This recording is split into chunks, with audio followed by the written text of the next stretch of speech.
Məhəmməd ibn Yaqub Əl-Kuleyni, rəhiməhullah, Əbu Sadiq Küleyb ibn Şihabdan rəvayət edir. O dedi, İmam Əli ibn Əbi Talib əleyhissalam xurma satanların bazarına daxil oldu. Təmmərin, yəni xurma satanlar deməkdir. Təmmərin məşq mənasında deyil, bu təmmar sözünün cəmidir. Məşhur Meysəm ət-Təmmar da bu adla tanınırdı. İmamın xurma bazarına getməsi normaldır. Rəvayətlərdə gəlir ki, o yalnız bu bazara yox, müxtəlif bazarlara gedirdi.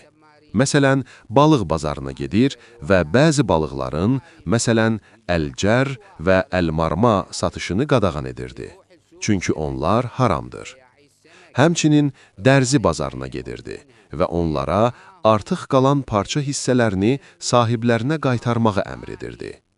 Deyirdi ki, siz insanlar üçün paltar tikəndə yarım metr və ya biraz parça artıq qalırsa, onu geri qaytarın.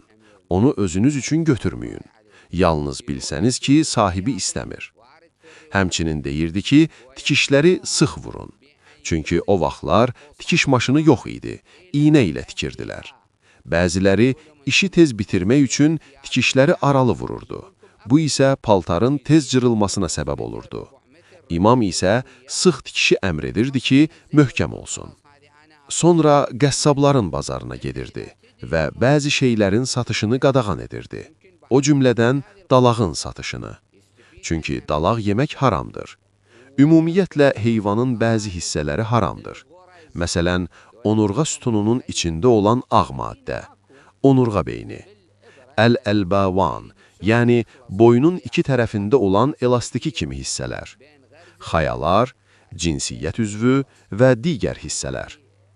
Qəssablardan biri soruşdu, ey əmir-əl-müminin, dalaq ilə qaraciyər arasında nə fərq var? İmam iki kiçik qab, yəni iki kiçik vedrə gətirməsini istədi. Birinə dalağı, digərinə qaraciyəri qoydu və əli ilə onları sıxdı.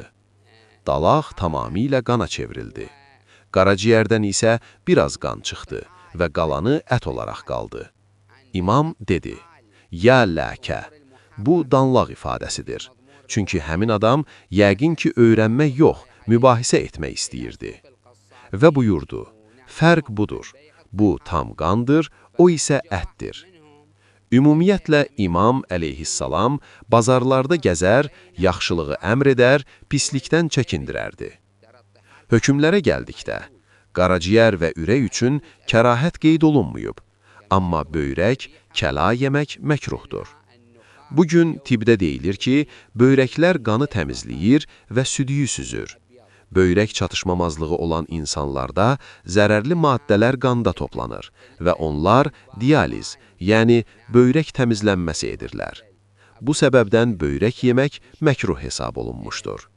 Qaraciyər isə məkruh sayılmayıb.